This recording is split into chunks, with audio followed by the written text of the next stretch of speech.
أعوذ بالله من الشيطان الرجيم.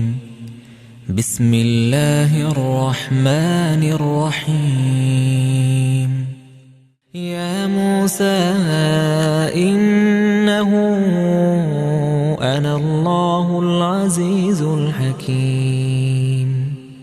وألق عصاك فلما رآها تهتز كأنها جان ولا مدبرا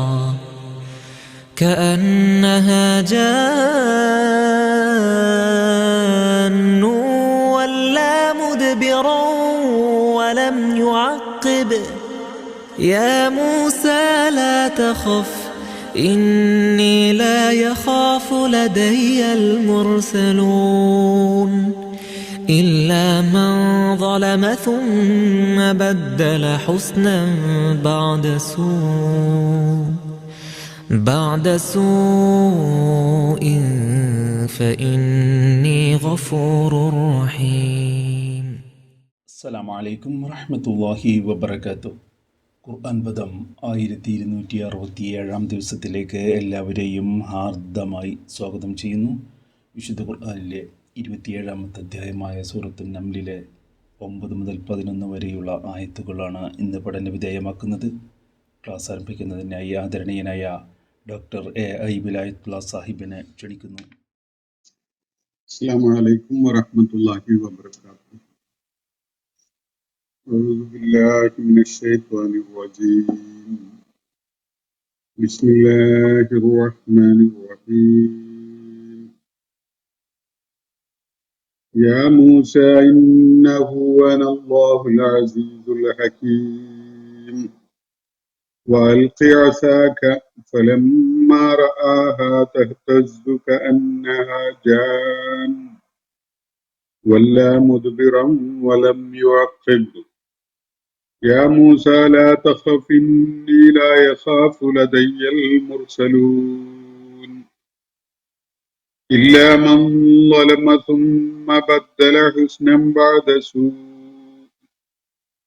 فإني غفور رحيم. صدق الله العلي العظيم. വിശുദ്ധ ഖുർആനിലെ 27-ാമത്തെ അധ്യായമായ സൂറത്തുൻ നംലിന്റെ 9 മുതൽ 11 വരെയുള്ള ആയത്തുകളാണ് ഞാൻ നിങ്ങളെ കേൾപ്പിച്ചിട്ടുള്ളത്. ആമുഖമായിട്ട് പ്രധാനമായ ചില കാര്യങ്ങൾ പറഞ്ഞതിന് ശേഷം ചരിത്രത്തിൽ നിന്ന് ശ്രദ്ധേയമായ ചില കേടുകൾ അല്ലെങ്കിൽ വളരെ പ്രധാനപ്പെട്ട ചില സംഭവങ്ങൾ നമ്മുടെ സ്മൃതിപഥത്തിലേക്ക് കൊണ്ടുവരികയാണ് അല്ലാഹു സുബ്ഹാനഹു വ തആല സൂറത്തുൻ നംലിന്റെ ഈ തുടക്ക ഭാഗത്ത്. ആദ്യമായിട്ട് പങ്കുവയ്ക്കപ്പെടുന്ന ചരിത്ര സംഭവം എന്നത് മൂസ അലൈഹിസ്സലാമുമായി ബന്ധപ്പെട്ടുകൊണ്ടുള്ളതാണ്. വിശുദ്ധ ഖുർആന്റെ പല ഭാഗങ്ങളിലായിട്ട് വ്യത്യസ്തമായ ആംഗിളുകളിൽ നിന്ന് വ്യത്യസ്തമായ വിശദാംശങ്ങളോടുകൂടി വിവരിക്കപ്പെടുന്ന ഒരു ചരിത്ര ഖണ്ഡമാണ് മൂസ അലൈഹിസ്സലാം നിർവഹിച്ച ദൈവിക ദൗത്യം. അള്ളാഹു തെരഞ്ഞെടുത്ത് നിയോഗിച്ചയച്ച ഒരുപക്ഷെ ചരിത്രത്തിൽ ഏറ്റവും ധിക്കാരിയായ സ്വേച്ഛാധിപതിയായ ജനങ്ങൾക്കിടയിൽ ഭീതി ജനിപ്പിച്ചുകൊണ്ടിരുന്ന ഒരു വ്യക്തിയുടെ അടുക്കലേക്ക്, ഭരണാധികാരിയുടെ അടുക്കലേക്ക് അള്ളാഹുവിന്റെ ദൗത്യം നിർവഹിച്ചുകൊണ്ട് കടന്നു വന്ന മൂസ അലൈഹിസ്ലാമിന്റെ ചരിത്രമാണ് വിശുദ്ധ ഖുർആൻ ആവർത്തിച്ച് പല സന്ദർഭങ്ങളിലും വിശുദ്ധ ഖുർആൻ വായനക്കാരുടെ ശ്രദ്ധ ക്ഷണിച്ചുകൊണ്ട് വിവരിക്കുന്നത്. എല്ലായിടത്തും വിവരിക്കപ്പെടുന്നത് ഒരേ കാര്യങ്ങളല്ല. വ്യത്യസ്തമായ വിശദാംശങ്ങളും വ്യത്യസ്തമായ ഊന്നലുകളും ഒക്കെയുള്ള വിധത്തിലാണ് ഈ ചരിത്രം വിശകലനം ചെയ്യപ്പെടുന്നത്. ഷുഐബ് അലൈഹിസ്സലാമിന്റെ അടുക്കല് 8-10 വർഷങ്ങൾ ചെലവഴിച്ചതിന് ശേഷമാണ് മൂസ അലൈഹിസ്സലാം തന്റെ ബന്ധുമിത്രാദികളുടെയൊക്കെ അടുക്കലേക്കായിട്ട് ഈജിപ്തിലേക്ക് മടക്കയാത്ര നടത്തുന്നത്. കുടുംബത്തോടൊപ്പമാണ്. ഷുഐബ് അലൈഹിസ്സലാമിന്റെ പുത്രിയെ വിവാഹം ചെയ്ത് 10 വർഷം പിന്നിട്ട, അല്ലെങ്കിൽ 8 വർഷത്തിലേറെ പിന്നിട്ട ഘട്ടത്തില് തന്റെ കുടുംബത്തോടൊപ്പമാണ് മൂസ അലൈഹിസ്സലാം ഈജിപ്തിലേക്ക് മടക്കയാത്ര നടത്തുന്നത്. ആ യാത്രക്കിടയിലാണ് അദ്ദേഹം ഒരിടത്ത് വെച്ച് തീ കാണാനിടയാവുകയും ശൈത്യത്തിൽ നിന്നും ഇരുട്ടിൽ നിന്നും ഒക്കെ അവർക്ക് രക്ഷ നൽകുന്ന വിധത്തില് ആ തീ കണ്ട സ്ഥലത്ത് പോയി ഒരു തീക്കൊള്ളി സംഘടിപ്പിച്ചു വരികയോ യാത്രാമാർഗം സംബന്ധമായ വിവരങ്ങൾ ശേഖരിച്ചു വരികയോ ചെയ്യാം എന്ന് പറഞ്ഞുകൊണ്ടാണ് കുടുംബത്തെ പുറകിൽ നിർത്തിക്കൊണ്ട് മൂസ അലൈഹിസ്സലാം ആ തീ കണ്ട ഭാഗത്തേക്ക് നീങ്ങുന്നത്. തീ കാണാനിടയായ ആ സ്ഥലത്തെത്തിയപ്പോ അദ്ദേഹം ഒരു അശരീരി കേൾക്കുകയാണ്. ഭൂരിക മൻ ഫിന്നാരി വമൻ ഹൗലഹ. ഇതിന്റെ വ്യത്യസ്തമായ രൂപങ്ങളില് വേറെ വിശദാംശങ്ങളോടുകൂടി സൂറത്തു ത്വാഹയിലും സൂറത്തുൽ ഖസസിലും ഒക്കെ വിവരണം വരുന്നുണ്ട്. ഇവിടെ അതിന്റെ നമ്മളെ കേൾപ്പിക്കപ്പെടുന്ന കാര്യങ്ങള് അവിടെ പരാമർശിച്ച അതേ വിധത്തിലല്ല, വ്യത്യസ്തമായ വിശദാംശങ്ങൾ നൽകപ്പെടുന്ന വിധത്തിലാണ്. ഇവിടെ പറയുന്നത് ഭൂരിക മൻ ഫിന്നാരി വമൻ ഹൗല. അദ്ദേഹം കാണാനിടയായ തീയും അതിന്റെ ചുറ്റുപാടും ആയിട്ടുള്ള അവൻ അനുഗ്രഹപൂരിതനായിരിക്കുന്നു എന്ന് പറഞ്ഞുകൊണ്ടാണ്. അവൻ അനുഗ്രഹമുടയവനാണ്, ബറക്കത്തുടയവനാണ് എന്ന് അള്ളാഹുവിനെ സ്വയം പരിചയപ്പെടുത്തിക്കൊണ്ടാണ്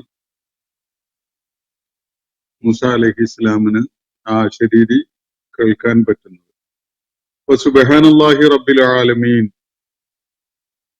അദ്ദേഹം തുടർന്ന് കേൾക്കുന്നത് ഇങ്ങനെയാണ്: പ്രപഞ്ചങ്ങളുടെ നാഥനായ അള്ളാഹു, എല്ലാ പരിമിതികൾക്കും അതീതനായ, എല്ലാ ന്യൂനതകൾക്കും അതീതനായ, എല്ലാ നിലക്കും എല്ലാ അർത്ഥത്തിലും പരിശുദ്ധിയുള്ളവനാണ് എന്നാണ് പ്രഖ്യാപിക്കപ്പെടുന്നത്. എന്നിട്ട് പിന്നെ മൂസ അലൈഹിസ്സലാമിനെ പേര് വിളിച്ചുകൊണ്ട് തന്നെയുള്ള അഭിസംബോധനയാണ് ഇന്ന് നമ്മൾ വായിച്ചു വച്ചിരിക്കുന്ന ആയത്തുകളിൽ കാണുന്നത്. പ്രാഥമികമായി അള്ളാഹു സ്വയം പരിചയപ്പെടുത്തി സാന്നിധ്യം അറിയിച്ചതിന് ശേഷം തന്റെ മഹത്വവും ഗംഭീര്യവും ഏതു വിധത്തിലുള്ളതാണ് എന്നത് മൂസ അലൈഹിസ്സലാമിനെ അറിയിച്ചതിനെ തുടർന്ന് മൂസ അലൈഹിസ്സലാമിനെ പേര് വിളിച്ചുകൊണ്ടാണ് ഇവിടെ അഭിസംബോധന ചെയ്യുന്നത്. യാ മൂസ എന്ന് വിളിച്ചുകൊണ്ടാണ്. മൂസേ, ഇന്നഹു അനല്ലാഹു അൽ അസീസുൽ ഹക്കീം. നിശ്ചയമായിട്ടും ഇതാ ഞാൻ അല്ലാഹു ആകുന്നു, പ്രതാപമുടയവനും അജയ്യനും തന്ത്രജ്ഞനുമായ, അല്ല യുക്തിജ്ഞനുമായ അള്ളാഹു ആകുന്നു എന്നാണ് പരിചയപ്പെടുത്തുന്നത്. മൂസ അലൈഹി ഇസ്ലാമിനെ പേര് വിളിച്ചുകൊണ്ട് ഇന്നഹു എന്ന സൂചന അദ്ദേഹം കാണാനിടയായ ആ തീയിന്റെയോ അല്ലെങ്കിൽ പ്രകാശത്തിന്റെയോ ആ സാന്നിധ്യത്തെ പരാമർശിച്ചുകൊണ്ട് അദ്ദേഹം കാണാനിടയായത് എന്താണോ അദ്ദേഹത്തിനെ അങ്ങോട്ട് ആകർഷിച്ചിട്ടുള്ളത് അതിലേക്ക് സൂചന നൽകിക്കൊണ്ടാണ് പറയുന്നത്. അനല്ലാഹുൽ അസീസുൽ ഹക്കീം. ഞാനാവുന്നു അല്ലാഹു അൽ അസീസുൽ ഹക്കീം, ഇസ്സത്തുടയവനാണ്, മറ്റൊരാളുടെയും വിധേയത്വത്തിൽ കഴിയുന്നവനല്ല. എല്ലാവരും അള്ളാഹുവിന് വിധേയപ്പെട്ടുകൊണ്ട് കഴിയുന്ന അവസ്ഥയാണ്. ഇതിനാണ് ഇസ്സത്ത് എന്ന് പറയുന്നത്. അള്ളാഹു അസീസാണ് എന്ന് പറയുന്നതിന്റെ സൂചന അവന്റെ പ്രതാപത്തിന്റെയും അജയ്യതയുടെയും കീഴിൽ അതിന് വിധേയപ്പെട്ടുകൊണ്ട് കഴിയുന്നവയാണ് എല്ലാം എന്നാണ് സൂചിപ്പിക്കപ്പെടുന്നത്. അവന്റെ മീതയായിട്ട് ആരുമില്ല, അവന്റെ കീഴെയായിട്ടാണ് എല്ലാം ഉള്ളത്. ഇതാണ് ആ പദം സൂചിപ്പിക്കുന്ന ഒരു കാര്യം. ഇന്നഹു അനല്ലാഹു അൽ അസീസുൽ ഹക്കീം. വെറുതെ എന്തെങ്കിലും ചെയ്യുകയല്ല, തികഞ്ഞ യുക്തിഭദ്രതയുടെ അടിസ്ഥാനത്തിൽ കാര്യങ്ങൾ ആസൂത്രണം ചെയ്യുന്നവനാണ് അള്ളാഹു. അള്ളാഹുവിന്റെ ഹിക്മത്താണ് ഇവിടെ സൂചിപ്പിക്കപ്പെടുന്നത്. ആകസ്മികതകളില്ല, അനാവശ്യമായിട്ടൊന്നുമില്ല, ഒന്നും അർത്ഥരഹിതമായതല്ല, എല്ലാം സ്വോദ്ദേശപരമാണ്. ഒരു മണൽത്തരിക്ക് ആ മണൽത്തരിയുടെ രൂപം നൽകപ്പെട്ടിട്ടുണ്ടെങ്കിൽ അത് അവന്റെ ഹിക്മത്തിന്റെ ഭാഗമാണ്.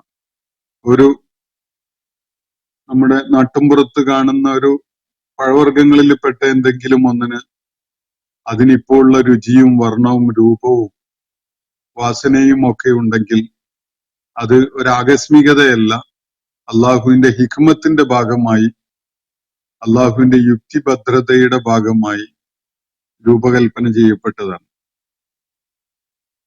അള്ളാഹുവിന്റെ സൃഷ്ടികർമ്മത്തില്, അള്ളാഹുവിന്റെ ആസൂത്രണത്തില്, അള്ളാഹുവിന്റെ പ്രപഞ്ച സംവിധാനത്തില് നമ്മൾ സൂക്ഷ്മമായിട്ട് പരിശോധിക്കുമ്പോൾ ഈ യുക്തിയുടെ തലം എല്ലാറ്റിലും കാണാൻ സാധിക്കും. അല്ലാഹുമ്മ മാ ഖലഖ്ത ഹാദാ ബാത്തില എന്ന് ഓരോരുത്തരും പറയാൻ പ്രേരിതരായി പോകും.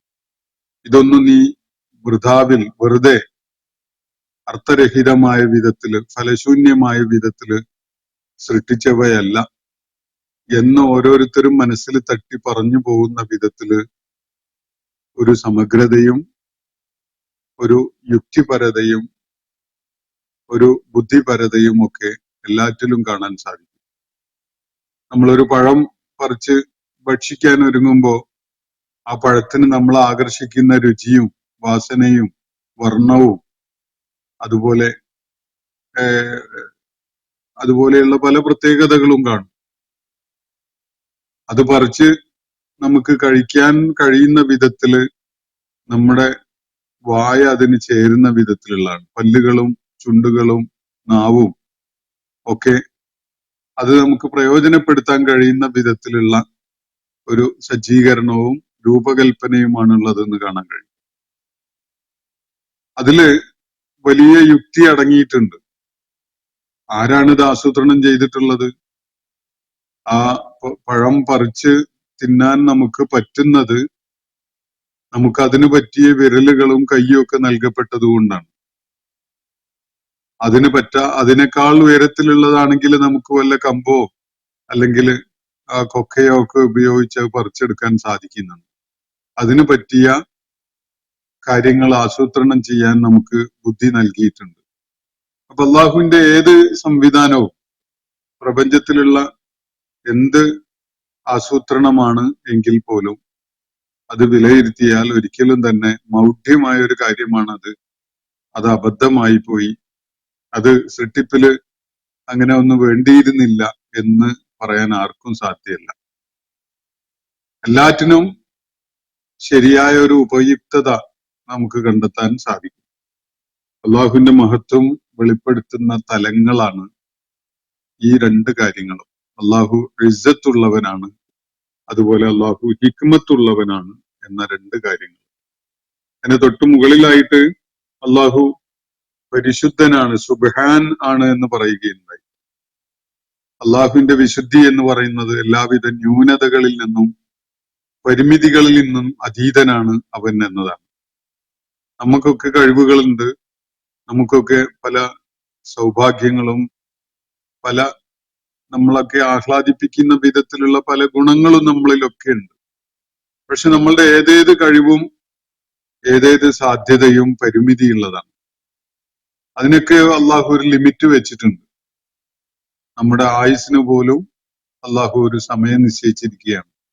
നമ്മുടെ കാഴ്ചക്ക്, കേൾവിക്ക്, നമ്മുടെ ആസ്വാദനത്തിന്, നമ്മുടെ അനുഭവ തലങ്ങൾക്ക്, ഇതിനൊക്കെയും അള്ളാഹു ഒരു പരിധി വെച്ചിട്ടുണ്ട്. എന്നാൽ അള്ളാഹു ആ പരിമേയനാണ്. യാതൊരു പരിധിയും നിയന്ത്രണങ്ങളും ഒന്നും അതിനകത്ത് ഉള്ളവനല്ല അള്ളാഹു. പരിമിതികള് ന്യൂനതകളാണല്ലോ, നമുക്കറിയാമത്. അള്ളാഹുവിന്റെ സ്വത്വം എന്ന് പറയുന്നത് എല്ലാവിധ ന്യൂനതകൾക്കും അതീതനാണ്. അള്ളാഹുവിന്റെ ഒരു പ്രത്യേകത സുബ്ഹാനാണ് അള്ളാഹു എന്നതാണ്. ആ മഹത്വം, അതുപോലെ അവൻ ബറക്കത്തുടയവനാണ് എന്ന് സൂചിപ്പിക്കപ്പെടുകയുണ്ടായി. ആ തീയിലും തീയിന്റെ ചുറ്റുപാടുമായുള്ളവൻ എന്ന് പറഞ്ഞാൽ ആ തീയും തീയിന്റെ ആ ചുറ്റുപാടുള്ള ആ പ്രകാശജ്വാലയും ഒക്കെ തന്നെ അള്ളാഹുവിന്റെ സാന്നിധ്യത്തെ അടയാളപ്പെടുത്തുന്ന, അള്ളാഹുവിന്റെ സാന്നിധ്യത്തെ അറിയിച്ച മൂസ അലൈഹിസ്ലാമിന്റെ ശ്രദ്ധയെ അതിലേക്ക് ക്ഷണിച്ച പ്രതിഭാസങ്ങളാണ്. അത് അള്ളാഹുവിനെ ബോധ്യപ്പെടുത്തുന്ന ഒരു മൂസ അലൈഹി ഇസ്ലാമിന് ഒരു കാര്യം, ഒരു ദൃശ്യം കാണിച്ചു എന്നേ ഉള്ളൂ. അപ്പോ അതിനെ പരാമർശിച്ചുകൊണ്ട് അള്ളാഹു അവൻ അനുഗ്രഹപൂരിതനാണ് എന്ന് ഇവിടെ സൂചിപ്പിക്കപ്പെടുകയുണ്ടായി. ലോകങ്ങളുടെ രക്ഷിതാവായ അള്ളാഹു പരിശുദ്ധനാണ്, ന്യൂനതകൾക്ക് അതീതനാണ്, പരിമിതികൾക്ക് അതീതനാണ് എന്ന അർത്ഥത്തിൽ സുബ്ഹാൻ ആണ് എന്നും പരാമർശിക്കപ്പെടുകയുണ്ടായി. അതിനുശേഷം മൂസ അലൈഹി ഇസ്ലാമിനെ പേര് വിളിച്ചുകൊണ്ട് അള്ളാഹു പ്രത്യേകമായി പരിചയപ്പെടുത്തുകയാണ്. അനല്ലാഹു അൽ അസീസുൽ ഹക്കീം, ഇസ്സത്തും ഹിക്മത്തും ഉടയവനായ അള്ളാഹു ആകുന്നു ഞാൻ എന്ന് മൂസ അലൈഹി ഇസ്ലാമിന് പരിചയപ്പെടുത്തുകയാണ്.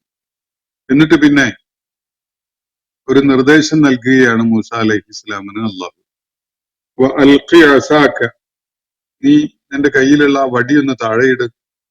അൽഖി അസാക, ഈ നിർദ്ദേശത്തിന്റെ ആദ്യ ഭാഗവും അതിനെ തുടർന്നുള്ള ഭാഗവും ഒക്കെ വിശുദ്ധ ഖുർആനിൽ തന്നെ വേറെ ചില വിശദാംശങ്ങളോടുകൂടി നമുക്ക് വേറെ ഇടങ്ങളിൽ കാണാൻ സാധിക്കും. ഇവിടെ ആവശ്യമുള്ള കാര്യം മാത്രം ഇവിടെ പറയുന്ന ഒരു ശൈലിയാണ് ഖുർആൻ സ്വീകരിക്കുന്നത്. അൽഖി അസാക, നിന്റെ വടി താഴെയിട്, ഇതാണ് നിർദ്ദേശം. ഫലമ്മാ റആഹ തഹ്തസ്സു കഅന്നഹ ജാൻ, അങ്ങനെ മൂസ അലൈഹി ഇസ്ലാം വടി താഴെ ഇട്ടു എന്ന് ഇവിടെ പറയുന്നില്ല, വേറെ ചിലയിടത്ത് പറയുന്നുമുണ്ട്. അതിനുശേഷമുള്ള കാര്യമാണ് ഇവിടെ പറയുന്നത്.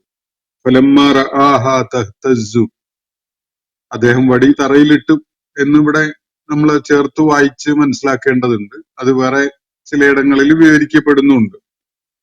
അപ്പോ അദ്ദേഹം അതിനെ പുളയുന്നതായിട്ട് കണ്ടു. ഫലമ്മാ റആഹ തഹ്തസ്സു കഅന്നഹ ജാൻ, ഒരു പാമ്പിനെ പോലെ പുളയുന്നതായിട്ടാണ് അദ്ദേഹം അത് കാണുകയുണ്ടായത്. അള്ളാഹു നിർദ്ദേശിച്ചു വടി താഴെയിടാൻ. പിന്നെ അതിനെ ഒരു സർപ്പത്തിനെ പോലെ പുളയുന്നതായിട്ട്, ഇഴയുന്നതായിട്ട് അദ്ദേഹം കാണുകയുണ്ടായി. അങ്ങനെ കണ്ടപ്പോ വല്ല മുദ്ബിറ, അദ്ദേഹം പിന്തിരിഞ്ഞ് ഓടിക്കളഞ്ഞു. മൂസ അലൈഹി ഇസ്ലാം ആദ്യമായിട്ടാണ് തന്റെ കയ്യിലുണ്ടായിരുന്ന വടി തറയിലിട്ടപ്പോ അതൊരു സർപ്പമായിട്ട് ഇഴഞ്ഞ് നീങ്ങുന്നത് കാണാൻ അവസരം ഉണ്ടാവുന്നത്. അത് കണ്ട് മൂസ അലൈഹി ഇസ്ലാം പേടിച്ചുപോയി. അദ്ദേഹം പിന്തിരിഞ്ഞ് ഓടുകയാണ്. അതിനെക്കുറിച്ച് അള്ളാഹുവിടെ തുടർന്ന് വിവരിക്കുന്ന വലം യുഅഖിബ്, അദ്ദേഹം തന്റെ അഖബിലേക്ക്, തന്റെ മടമ്പിന്റെ പുറകു ഭാഗത്തേക്ക് ഒന്ന് തിരിഞ്ഞു നോക്കുക പോലും ചെയ്തില്ല. അത്രയും ഭീതിയിലാണ് മൂസ അലൈഹി ഇസ്ലാം വടി താഴെ ഇട്ടപ്പോ അത് പാമ്പായി ഇഴയുന്നത് കണ്ടപ്പോ ഓടിയിട്ട് പിന്തിരിഞ്ഞ് ഓടിക്കളയുകയാണ്.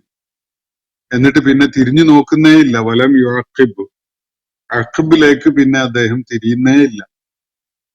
അത്രയും ഭീതിയിലായിപ്പോയി. അപ്പോ യാ മൂസ, അള്ളാഹു തുടർന്ന് ആ സന്ദർഭത്തിൽ മൂസ അലൈഹി ഇസ്ലാമിനെ വിളിക്കുകയാണ്. മൂസ, ലാ തഖഫ്, പേടിക്കരുത്, ഭയപ്പെടരുത്. ഇന്നി ലാ യഖാഫു ലദയ്യൽ മുർസലൂൻ, ദൂതന്മാർ എന്റെ സാന്നിധ്യത്തില് ഭയപ്പെടുകയില്ല. എന്റെ സാന്നിധ്യത്തിൽ അവർക്ക് ഭയപ്പെടേണ്ടതില്ല. ഞാനാണ് അവരുടെ റബ്ബ്, ഞാനാണ് അവരുടെ രക്ഷകൻ. അതുകൊണ്ട് എന്റെ ദൂതന്മാർ എന്റെ സാന്നിധ്യത്തില് ഭയന്നു ഓടേണ്ട കാര്യമില്ല എന്നാണ് മൂസ അലൈഹി ഇസ്ലാമിനോട് അള്ളാഹു പറയുന്നത്. അപ്പോ യാ മൂസ ലാ തഖഫ്, പേടിച്ചോടരുത്. ഇന്നി ലാ യഖാഫു ലദയ്യൽ മുർസലൂൻ, മുർസലുകൾ ദൂതന്മാർ, ദൈവനിയുക്തരായിട്ടുള്ള ദൂതന്മാർ, അവര് എന്റെ സാന്നിധ്യത്തില് ഭയന്നോടേണ്ട കാര്യമില്ല, അവരങ്ങനെ ഓടുകയില്ല. ഇല്ലാമൻ വലം,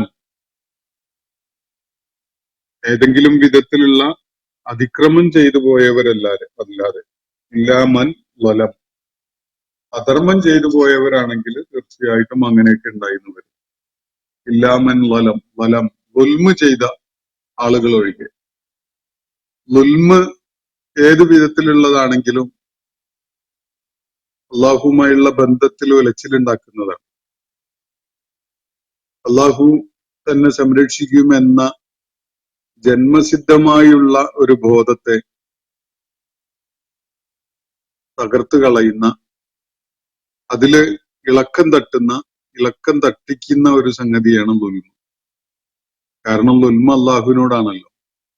ആരെന്ത് അധർമ്മം ചെയ്യുമ്പോഴും അടിസ്ഥാനപരമായി അയാളെ അക്രമം ചെയ്യുന്നത് തന്റെ സ്രഷ്ടാവായ അള്ളാഹുവിനോടാണ്. കാരണം സ്രഷ്ടാവിന്റെ നിയമവ്യവസ്ഥയെ ലംഘിച്ചുകൊണ്ടല്ലാതെ ഒരാൾക്കും ഒരു ളുൽമും ചെയ്യാൻ സാധ്യമല്ല. ഏത് ളുൽമാണെങ്കിലും ആത്മദ്രോഹം ആയിട്ട് പരിഗണിക്കപ്പെടുന്ന സംഗതികൾ പോലും അത് അടിസ്ഥാനപരമായി അള്ളാഹുവിന്റെ വ്യവസ്ഥകളെ ലംഘിക്കലാണ്, അള്ളാഹുവിന്റെ നിയമ സംവിധാനങ്ങളെ വെല്ലുവിളിക്കുന്ന വിധത്തിലുള്ളതാണ്.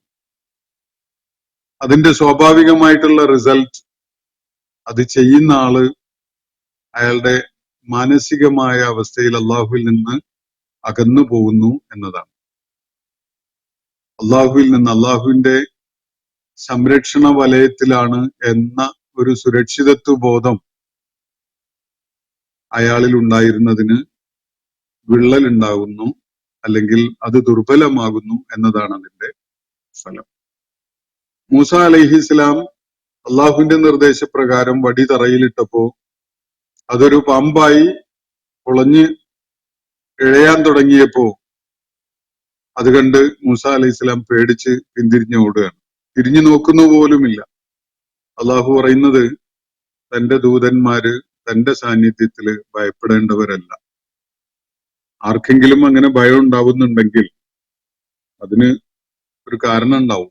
ഇല്ലാമൻ വലം, എന്തെങ്കിലും ളുൽമ് ചെയ്തു പോയിട്ടുണ്ടെങ്കിൽ മാത്രമേ അങ്ങനെ ഒരു പേടി അയാൾക്കുണ്ടാവുകയുള്ളൂ. അപ്പോ നമുക്കിതിൽ വലിയ പാഠമുണ്ട്. സത്യത്തിനു വേണ്ടി നിലകൊള്ളുമ്പോ ഒരു ധാർമ്മികമായ സദാചാരപരമായ സാമൂഹ്യ നന്മ ഒക്കെ ലക്ഷ്യം വെച്ചുകൊണ്ട് പ്രവർത്തിച്ചുകൊണ്ടിരിക്കുമ്പോ അതിന് തിന്മയുടെ ശക്തികളുടെ ഭാഗത്ത് നിന്ന് തിരിച്ചടി നേരിടേണ്ടി വരുമ്പോ നമ്മൾ ഇടറിപ്പോകുന്നുണ്ടെങ്കിൽ, നമുക്ക് പതർച്ച ഉണ്ടാവുന്നുണ്ടെങ്കിൽ, നമ്മൾ ഭയപ്പെട്ട് പിന്തിരിഞ്ഞ് ഓടുന്ന ഒരവസ്ഥ ഉണ്ടാവുന്നുണ്ടെങ്കിൽ നമുക്ക് അള്ളാഹുമായുള്ള ബന്ധത്തിൽ എവിടെയോ ഒരു വിള്ളല്, ഒരു ഞെളുക്കം ഉണ്ടായിട്ടുണ്ട് എന്നാണ് അതിന്റെ അർത്ഥം. അള്ളാഹുവുമായി ബന്ധം വളരെ ഊഷ്മളമായി മാറിയാൽ ആ ഭീതി നമ്മളിൽ നിന്ന് അകന്നു പോകും, അതില്ലാതെയാവും. നമ്മൾ ജീവിക്കുന്നത് അള്ളാഹുവിന് വേണ്ടി മാത്രമാണ് എന്ന ഒരു ബോധം നമുക്ക് ധൈര്യം പകർന്നു തരും. നമ്മളതാണ് നമസ്കാരത്തിന്റെ തുടക്കത്തിൽ നടത്തുന്ന പ്രാർത്ഥനയിൽ പറയാറുള്ളത്. ഇന്ന സ്വലാത്തി വനുസ്കി വമഹിയായ വമമാതി ലില്ലാഹി റബ്ബിൽ ആലമീൻ എന്ന് പറയുന്നവരാണ്. നമസ്കാരം, അനുഷ്ഠാനങ്ങള്, ജീവിതം, മരണം, ഇതൊക്കെയും അള്ളാഹുവെ നിനക്കായിട്ടുള്ളതാണ് എന്ന് പറയുന്ന ആളുകളാണ്. അപ്പോ എന്തെങ്കിലും പ്രതിസന്ധികൾ വരുമ്പോ, പ്രയാസങ്ങൾ ഉണ്ടാകുമ്പോ അതിനെ നമ്മൾ നിലകൊള്ളുന്ന നമ്മുടെ നിലപാട് സത്യസന്ധമാണെങ്കിൽ, അതില് എന്തെങ്കിലും വിധത്തിലുള്ള മാലിന്യം കലർന്നിട്ടില്ല എങ്കിൽ, അള്ളാഹുമായുള്ള ബന്ധത്തിൽ ഞെളുക്കം സംഭവിച്ചിട്ടില്ല എങ്കിൽ തീർച്ചയായിട്ടും നമുക്ക് ധൈര്യപൂർവ്വം നിലകൊള്ളാൻ സാധിക്കും. ഏതെങ്കിലും വിധത്തിലുള്ള അപജയബോധമോ അല്ലെങ്കിൽ അധൈര്യമോ നമ്മളെ പിടികൂടുകയില്ല. മൂസ അലൈഹിസ്സലാം ഇവിടെ അള്ളാഹുവിന്റെ നിർദ്ദേശപ്രകാരം വടി തറയിലിട്ടു, അത് പാമ്പായി ഇഴഞ്ഞു നീങ്ങുന്നത് കണ്ടു. അദ്ദേഹത്തിൽ അത് വലിയ ഭയപ്പാടുണ്ടാക്കി. അദ്ദേഹം പിന്തിരിഞ്ഞോടുകയാണ്. അപ്പോഴാണ് അള്ളാഹു പറയുന്നത്, ദൂതന്മാർ തന്റെ സാന്നിധ്യത്തില് ഒരു കാരണവശാലും ഭയമുള്ളവരാവേണ്ടതില്ല. ഇന്നീലായ അഖാഫുലതയ്യൽ മുർസലൂൻ, മുർസലുകൾ തന്റെ അടുക്കല് ഭയപ്പെടുന്നവരായി മാറുകയില്ല. ഇല്ലാമൻ വലം, ഏതെങ്കിലും വിധത്തിലുള്ള അക്രമം ചെയ്തു പോയവരല്ലാതെ. അധർമ്മം ചെയ്തവര്, അക്രമം ചെയ്തവര്, അള്ളാഹുവിന്റെ അപ്രീതി നേടുന്നതിന് കാരണമാകുന്ന വിധത്തിലുള്ള വല്ല നിയമലംഘനവും ചെയ്തവരൊഴികെ അവരുടെ കാര്യത്തില് ചെറിയ ചെറിയ കാരണങ്ങൾ തന്നെ ധാരാളം മതിയാവും അവരെ ഭയം പിടികൂടാൻ. ഇല്ലാമൻ. അതുകൊണ്ട് അള്ളാഹുവിന്റെ ദൂതന്മാരുടെ കാര്യത്തിലായാലും സത്യവിശ്വാസികളുടെ കാര്യത്തിലായാലും ഏറ്റവും സുപ്രധാനമായ കാര്യം അള്ളാഹുവുമായുള്ള റിലേഷൻഷിപ്പ് ന്യൂനതയില്ലാത്തതാക്കി മാറ്റുക എന്നതാണ്. അള്ളാഹുവിനെ വഞ്ചിക്കുന്ന, അള്ളാഹുവിനെ ധിക്കരിക്കുന്ന, അള്ളാഹുവിനോട് അനുസരണക്കേട് കാണിക്കുന്ന കാര്യങ്ങൾ നമ്മുടെ ഭാഗത്തുനിന്ന് ഉണ്ടാവുന്നുണ്ടെങ്കിൽ അത് നമ്മുടെ പ്രയത്നങ്ങൾക്ക് തിരിച്ചടി ഉണ്ടാക്കും. അത് നമ്മളെ പരാജയം അനുഭവിപ്പിക്കുന്നവരാക്കും. അതുപോലെ ഭീതി നമ്മിൽ നിറക്കും. കാരണം സുരക്ഷിതത്വം നൽകുന്നത് നാം അള്ളാഹുവിന്റെ സംരക്ഷണത്തിലാണ് എന്ന ബോധമാണ്. അള്ളാഹുവിനോട് ഇടഞ്ഞിട്ടുണ്ടെങ്കിൽ, അള്ളാഹുവിനോട് നമ്മൾ സുതാര്യതയുള്ള ഒരു ബന്ധം ഇല്ലാതെയായിട്ടുണ്ടെങ്കിൽ അവിടെ അള്ളാഹുവിന്റെ സംരക്ഷണത്തിന്റെ വലയമാണ് നമുക്ക് നഷ്ടപ്പെട്ടിരിക്കുന്നത്. അപ്പൊ അതുകൊണ്ട് ഇല്ലാമൻ വലം, അധർമ്മം ചെയ്തവരൊഴികെ അവര് അള്ളാഹുവിന്റെ സാന്നിധ്യത്തിൽ വരുമ്പോഴും ഭയം ഉള്ളവരായി എന്ന് വരും. സുമ്മ ബദ്ദല ഹുസ്നൻ, എന്നാൽ അതിനുശേഷം ഒരു സൂ ചെയ്തു പോയതിനു ശേഷം, ഒരു അധർമ്മം അല്ലെങ്കിൽ തിന്മ ചെയ്തു പോയതിനു ശേഷം അതിനെ നന്മ കൊണ്ട് പകരമാക്കിയെങ്കിൽ, അപ്പോ ഒരു ഇപ്പോ മൂസ അലൈഹിസ്സലാമിന്റെ കാര്യത്തിൽ നേരത്തെ മദീനയിലേക്ക് യാത്രയാകുന്നതിന്റെ മുമ്പായി ഉണ്ടായ സംഭവം ഇവിടെ സൂചിപ്പിക്കപ്പെടുകയാണ്. അദ്ദേഹം ഖിബ്തി വിഭാഗത്തിൽപ്പെട്ട ഒരാളെ ബനു ഇസ്രായേൽ വിഭാഗത്തിൽപ്പെട്ട ഒരാളുമായി ഏറ്റുമുട്ടല് ചെയ്യുന്ന കണ്ടപ്പോ ആ ഖിബ്തി വിഭാഗത്തിൽപ്പെട്ടവന് ഒരു ഇടിയിട്ട് കൊടുത്തു. അയാളങ്ങ് മരിച്ചുപോയി. ഇങ്ങനെ ഒരു സംഭവം ഉണ്ടായി. മൂസ അലൈഹിസ്സലാമിന്റെ ഭാഗത്ത് നിന്ന് ഉണ്ടായ വലിയൊരു അക്രമം തന്നെയാണത്. അത് ആരും ന്യായീകരിക്കുന്നില്ല അതിന്. പക്ഷെ അങ്ങനെ സംഭവിച്ചു പോയാൽ അതിനും അള്ളാഹു പരിഹാരം വെച്ചിട്ടുണ്ട്. അയാളുടെ കാര്യത്തിൽ അത് മരണം സംഭവിക്കുന്നു എന്നത് അള്ളാഹുവിന്റെ നിശ്ചയപ്രകാരം തന്നെയാണ് ഉണ്ടാവുന്നത്. അതിൽ മാറ്റമൊന്നുമില്ല.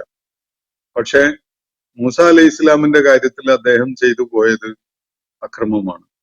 ആ അക്രമത്തിനുള്ള പരിഹാരം എന്താണ്? റബ്ബിനോട്, ആരോടാണോ അക്രമം ചെയ്തത് ആ അള്ളാഹുവിനോടുള്ള അക്രമമാണ്. ആരെയും വധിക്കുക എന്നത്, അകാരണമായി കൊന്നുകളയുക എന്നത് അള്ളാഹു അനുവദിക്കുന്ന കാര്യമേ അല്ല. അതുകൊണ്ട് തന്നെ ഇത് അക്രമമാണ്. ഈ അക്രമം ചെയ്തു പോയത് അതിന്റെ പേരിൽ മൂസ അലൈഹിസ്സലാം അള്ളാഹുവിനോട് പശ്ചാത്തപിച്ച് മടങ്ങുന്നു എന്നതാണ് നമുക്ക് കാണാൻ കഴിയുന്നത്. അങ്ങനെ പശ്ചാത്തപിച്ച് മടങ്ങിയവരുടെ കാര്യത്തില് അവർക്ക് വീണ്ടും അള്ളാഹുവിന്റെ സന്നിധിയിൽ നിർഭയത്വത്തോടു കൂടി നിലകൊള്ളാൻ സാധിക്കും എന്നാണ് അള്ളാഹു ഇവിടെ സൂചിപ്പിക്കുന്നത്.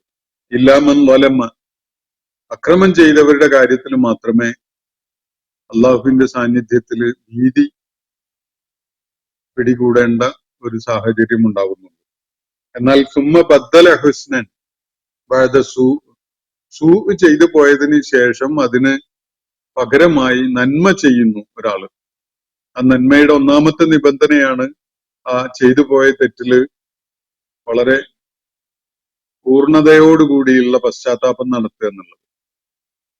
അത് വളരെ പ്രധാനമാണ്. പൂർണ്ണതയോടുകൂടിയുള്ള പശ്ചാത്താപം എന്ന് പറയുന്നത് എവിടൊക്കെയാണോ അത് മനസ്സിനെ കുറ്റകരമായി മാറ്റിയിട്ടുള്ളത് അവിടെയൊക്കെ അത് സ്പർശിക്കണം. ആ വിധത്തില് പൂർണ്ണതയുള്ള വിധത്തില് പശ്ചാത്തപിക്കണം. വ്യക്തികളോട് അക്രമം ചെയ്തു പോയതാണെങ്കിൽ തീർച്ചയായിട്ടും ആ വ്യക്തികളോട് മാപ്പ് പറഞ്ഞ് അവരോട് ക്ഷമായാചന നടത്തി അത് തിരുത്തേണ്ടതുണ്ട്. അതിനെ തുടർന്നാണ് അള്ളാഹുവിനോട് പശ്ചാത്താപം നടത്തേണ്ടത്. വ്യക്തികളോട് അക്രമം ചെയ്തു പോയിട്ട് അല്ലെങ്കിൽ എന്തെങ്കിലും അവരെ ചൂഷണത്തിന് ഇരയാക്കുകയോ അവരോട് ഏതെങ്കിലും വിധത്തിലുള്ള അന്യായം പ്രവർത്തിക്കുകയോ ചെയ്തതിന് ശേഷം അതിൽ യാതൊരു തിരുത്തലും ചെയ്യാതെ ചിലര് ഉംറക്കും ഹജ്ജിനും ഒക്കെ പോകുന്ന കാര്യം കാണാൻ കഴിയും. അത് അള്ളാഹുവിനോട് പശ്ചാത്തപിച്ച് മടങ്ങിക്കൊണ്ടൊക്കെയാണ്. പക്ഷെ അത് സ്വീകരിക്കപ്പെടുകയില്ല. വ്യക്തികളോട് ചെയ്തു പോയ അക്രമങ്ങൾ അവരോട് തന്നെ തിരുത്തിയിട്ട് വേണം അള്ളാഹുവിലേക്ക് മടങ്ങാൻ. അപ്പോ അള്ളാഹു വെച്ച നിബന്ധനകളാണ് ഇതൊക്കെ. പ്രവാചകൻ സല്ലല്ലാഹു അലൈഹി വസല്ലം പഠിപ്പിച്ചതും നമുക്ക് ഇത് സംബന്ധമായിട്ട് ധാരാളം ഹദീസുകളിൽ കാണാൻ കഴിയും. ഇല്ലാമൻ വലമ സുമ്മ ബദ്ദല ഹുസ്നൻ, പിന്നെ ഹുസ്ന് ചെയ്യാൻ ഒരാള് സന്നദ്ധനായി, നന്മ ചെയ്യാൻ, നന്മയിൽ വ്യാപൃതനാവാൻ, പകരമായിട്ട് ഒരുപാട് സുഹൃതം ചെയ്യാൻ ഒരാൾ മുതിർന്നുവെങ്കിൽ ആ സുഹൃതം ചെയ്യുന്നതിന്റെ ഒന്നാമത്തെ പടി പശ്ചാത്താപമാണ്. ഞാൻ പറഞ്ഞല്ലോ, ആരോടാണ് അക്രമം ചെയ്തത് അവരോട് അതിൽ ക്ഷമായാചന നടത്തി വേണ്ട പരിഹാരങ്ങളൊക്കെ ചെയ്ത് നഷ്ടപരിഹാരം കൊടുക്കാനുണ്ടെങ്കിൽ അത് കൊടുത്തു വീട്ടിയിട്ടാണ് ആ അധർമ്മത്തിന്റെ പേരിൽ അള്ളാഹുവിലേക്ക് പശ്ചാത്തപിച്ച് മടങ്ങേണ്ടിയിരിക്കുന്നത്. അങ്ങനെ ചെയ്താൽ അതൊക്കെ ഹുസ്ന എന്ന വാക്കില് എല്ലാം അടങ്ങിയിട്ടുണ്ട്. പിന്നെ അതിന് പകരം അധർമ്മം ചെയ്തു പോയതിന്റെ പകരമായി പകരമായിട്ട് സുഹൃതം ചെയ്യാൻ അയാൾ ഒരുങ്ങുന്നുവെങ്കിൽ ബഅദ സൂഇൻ, ആദ്യം അക്രമം ചെയ്തതിന്, ആ തിന്മ ചെയ്തതിന് ശേഷമായിട്ട് ഫഇന്നി ഗഫൂറുർ റഹീം, അങ്ങനെയെങ്കിൽ തീർച്ചയായിട്ടും എന്നെ പുറത്തു കൊടുക്കുന്നവനും കരുണയുള്ളവനുമായിട്ട് കാണാം എന്നാണ് അള്ളാഹു ഇവിടെ പറയുന്നത്. മൂസാ അലൈഹി ഇസ്ലാമിന് വലിയ പ്രതീക്ഷ നൽകുന്ന വാചകങ്ങളാണിത്. മൂസേ, ദൂതന്മാരാരും എന്റെ അടുക്കൽ വന്ന് പേടിച്ചോടാറില്ല. അങ്ങനെ ഒരു ഭയപ്പാട് അവർക്ക് ഉണ്ടാവേണ്ടതില്ല. എന്തെങ്കിലും വിധത്തിലുള്ള ദുൽമ ചെയ്തു പോയവർ മാത്രമേ അങ്ങനെ ചെയ്യുള്ളൂ. അങ്ങനെയുള്ളവര് അവർക്ക് തെറ്റ് തിരുത്താനും പശ്ചാത്തപിക്കാനും പകരമായി സുഹൃതം ചെയ്യാനും ഒക്കെ അള്ളാഹു അവസരം നൽകുന്നുണ്ട്. അപ്പൊ അവര് തെറ്റ് തിരുത്തി അതിക്രമത്തിന് ഇരയായ ബന്ധപ്പെട്ട ആളുകൾക്ക് അതിനുള്ള നഷ്ടപരിഹാരം നൽകി എന്നിട്ട് അള്ളാഹുവിലേക്ക് പശ്ചാത്തപിച്ച് മടങ്ങുന്നുവെങ്കിൽ തീർച്ചയായിട്ടും ആ പശ്ചാത്താപം അള്ളാഹു സ്വീകരിക്കും. അതിനെ തുടർന്ന് ചെയ്യുന്ന നന്മകളെ ഇതിന് പകരമുള്ള സുഹൃതമായി അംഗീകരിച്ചുകൊണ്ട് അള്ളാഹു അവർക്ക് വലിയ അനുഗ്രഹങ്ങൾ ചൊരിയുകയും ചെയ്യും. പിന്നീട് ആ കറ അവശേഷിക്കുന്നില്ല. പിന്നീട് അയാള് ഞാൻ കുറ്റവാളിയാണല്ലോ എന്നുള്ള നിലക്കല്ല കഴിയേണ്ടത്. കുറ്റത്തിന് പരിഹാരം, ശിക്ഷ അല്ലെങ്കിൽ പശ്ചാത്താപത്തിനോടൊപ്പം ബന്ധപ്പെട്ടവർക്കുള്ള അതിനുള്ള നഷ്ടപരിഹാരം, ഇങ്ങനെയൊക്കെ ചെയ്ത് അത് പൂർണ്ണമായി പരിഹരിച്ചതിന് ശേഷം അള്ളാഹുവിനോട് പശ്ചാത്തപിച്ച് മടങ്ങി. കാരണം ഏത് ദുൽമും എസെൻഷ്യലി അള്ളാഹുവിനോടുള്ള ദുൽമാണ്.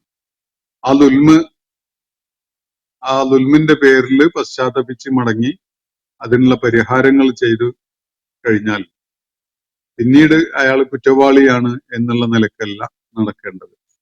ആ കുറ്റത്തിൽ നിന്ന് അയാൾക്ക് വിമുക്തി നൽകുന്ന ഒരു പ്രക്രിയയാണ് അള്ളാഹുവിടെ പഠിപ്പിക്കുന്നത്. പിന്നീട് പഴയ പോലീസ് കേസിൽ ഏതിലെയും പെട്ടുപോയാൽ പിന്നെ നാട്ടിൽ എന്ത് പ്രശ്നം ഉണ്ടാകുമ്പോഴും പോലീസുകാർ അയാളെ തെരഞ്ഞു വരുന്ന ഒരു രീതിയാണ് നമ്മളെ നാട്ടിലുള്ളത്.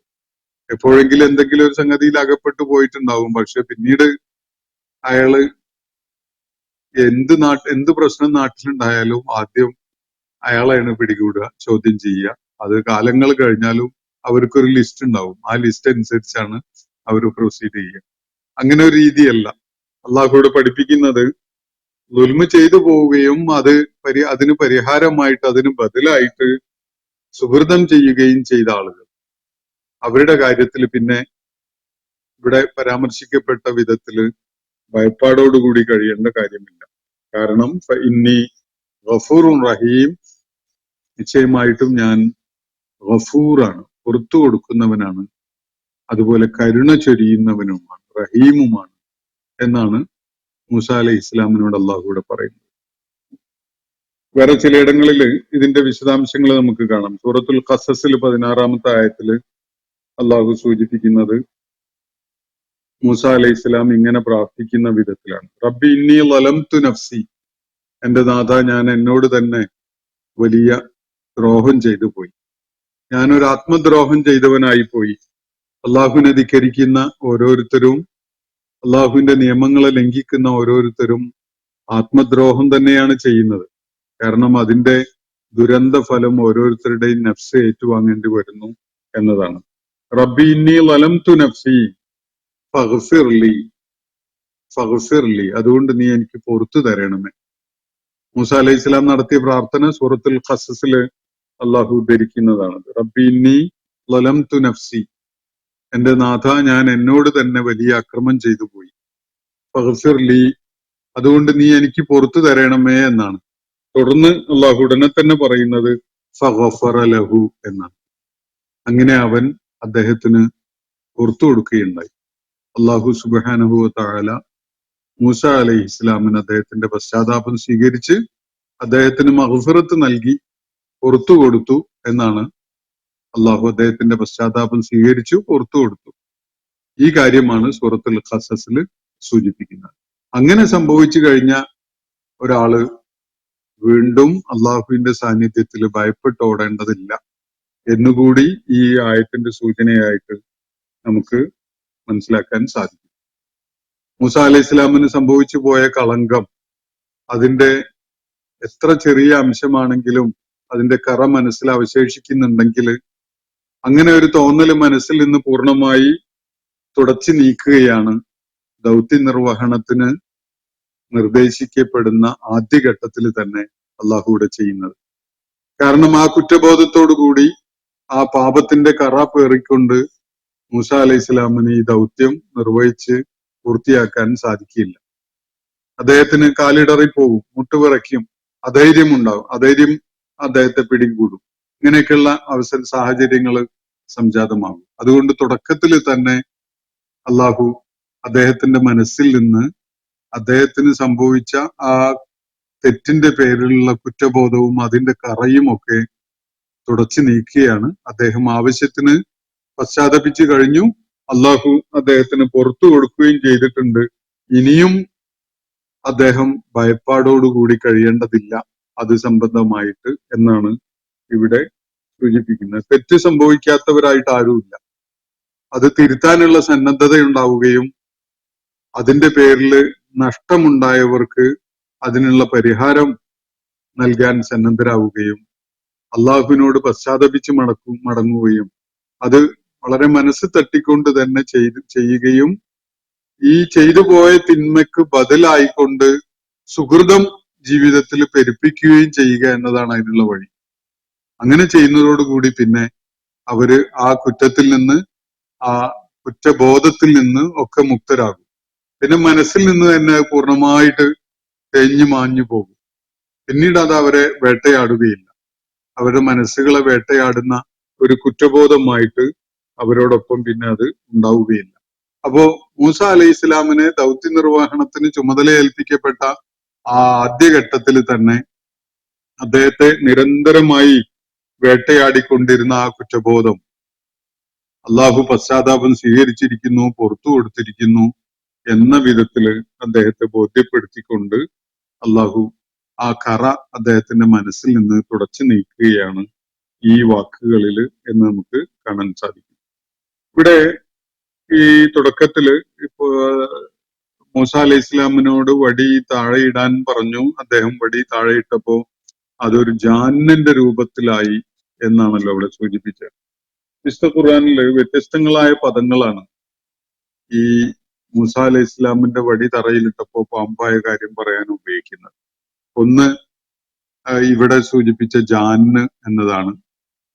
നേരത്തെ നമ്മൾ സൂറത്ത് ഷുഅറയിലും ഇനി ഖസസിലും ഒക്കെ കാണാനിരിക്കുന്ന ഒരു പ്രയോഗം സുർബാൻ എന്നത് ഒരു ഉഗ്രൻ സർപ്പം എന്ന പദമാണ് അവിടെ ഉപയോഗിച്ചിട്ടുള്ളത്. ചിലയിടങ്ങളിൽ സൂറത്ത് തോഹയിലാണെന്ന് തോന്നുന്നു ഹയ്യത്തുൻ എന്ന് ഉപയോഗിച്ച് കാണാം. ഇതൊക്കെയും മൂസ അലൈഹി ഇസ്ലാം വടി തറയിലിട്ടപ്പോ പാമ്പായി മാറിയ ആ സംഗതിയെ, ആ പാമ്പിനെ സൂചിപ്പിക്കാൻ വേണ്ടി ഉപയോഗിച്ച വാക്കുകളാണ്. പക്ഷെ വ്യത്യസ്തമായ ഊന്നലുകളാണ് ഓരോ വാക്കും നൽകുന്നത് എന്നതാണ് ശ്രദ്ധേയമായ ഒരു കാര്യം.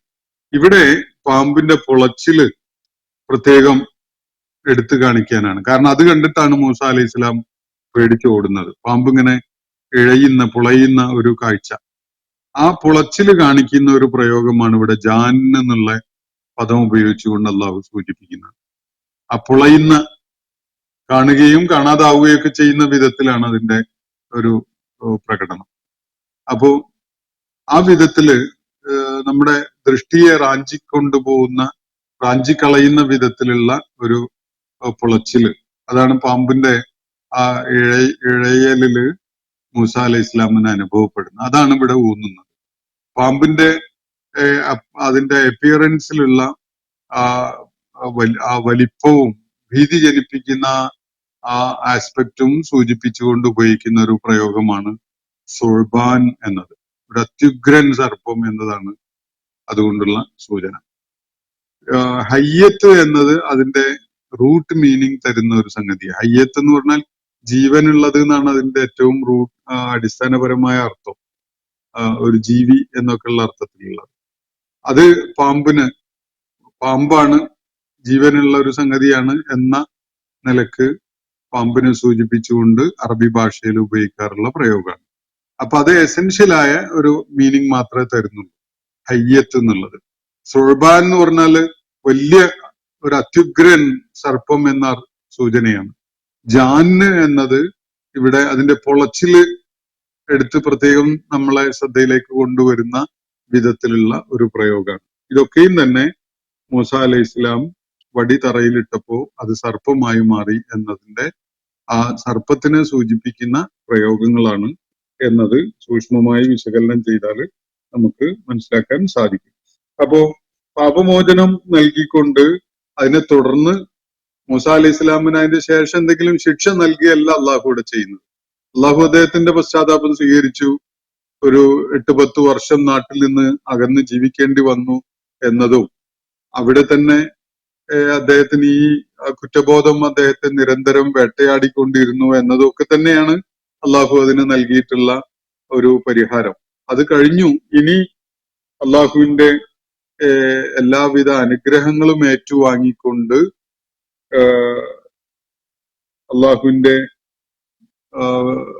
ദൗത്യം നിർവഹിക്കുന്നതിന് വേണ്ടി രംഗത്ത് വരുമ്പോ അദ്ദേഹത്തിന് ആവശ്യമാവുന്ന മുഅ്ജിസത്തുകൾ നൽകുന്ന വിധത്തിലാണ് ഇവിടെ സംസാരം മുന്നോട്ട് പോകുന്നത്. ആ വിശദാംശങ്ങൾ നമുക്ക് തുടർന്നുള്ള സെഷനുകളിൽ മനസ്സിലാക്കാൻ ശ്രമിക്കാം. ഇന്നത്തെ സെഷൻ ഞാനിവിടെ അവസാനിപ്പിക്കുകയാണ്. വാഖിർ ദഅ്വാന അനിൽ ഹംദുലില്ലാഹി റബ്ബിൽ ആലമീൻ. അസ്സലാമു അലൈക്കും വറഹ്മത്തുള്ളാഹി വബറകാതുഹു. ഇന്നത്തെ ഖുർആൻ പദം ഇവിടെ സമാപിക്കുന്നു. ഖുർആൻ പഠനത്തിൽ പങ്കെടുത്ത എല്ലാവർക്കും അള്ളാഹു അർഹമായ പ്രതിഫലം നൽകി അനുഗ്രഹിക്കട്ടെ. വആഖിറു ദഅ്വാന അനിൽ ഹംദുലില്ലാഹി റബ്ബിൽ ആലമീൻ. അസ്സലാമു അലൈക്കും വറഹ്മത്തുള്ളാഹി വബറകാതുഹു.